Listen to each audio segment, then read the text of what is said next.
जिगर की अलामतें इतनी नुमायां हैं कि बाद डॉक्टर्स मुस्तकिलन पहले जिगर का इलाज करते हैं, फिर मलेरिया का। पुराने ज़माने में एलोपैथिक डॉक्टर किया करते थे बात। और एक दफ़ा मुझ पर भी तेज़ बहाने लगा था, शुक्र है मैं बच गया।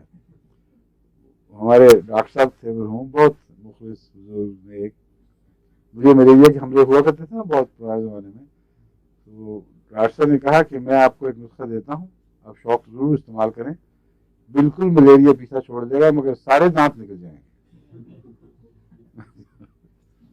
कभी नहीं मैं इसका मलेरिया पीछा छोड़े ना छोड़े, दांत निकलवा दूँ, बूढ़ा हो जाऊँ आपकी तरह भी से, ये नहीं हो सकता। अल्लाह की वजह से दांत मेरे मजबूत रहे हैं। उसका पता क्या था? पता है आपको डॉक्टर? आपने क्लासिक करनी पड़ेगी डॉक्टरी।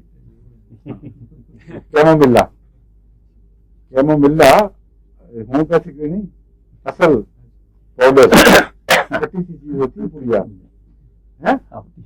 अरे खाई है, खाई है। डॉक्टर में क्या असर हुआ? शुरू में बचपन में खाई, वो याद है बस इसके में। दांत आपके असली हैं या लगे हुए हैं? लगे हुए देखिए आपने मलेरिया नहीं हुआ। मुझे के दांतों वालों से गुस्सा आते हैं, दांतों में गुस्सा आता है मलेरिया। वो कैमोमिल्ला कहते थे, हम बहुत खिला, उनका रिवाज था, पता नहीं कितने के गरीबों के दांत निकलवाए। ये मलेरिया का किस्सा है।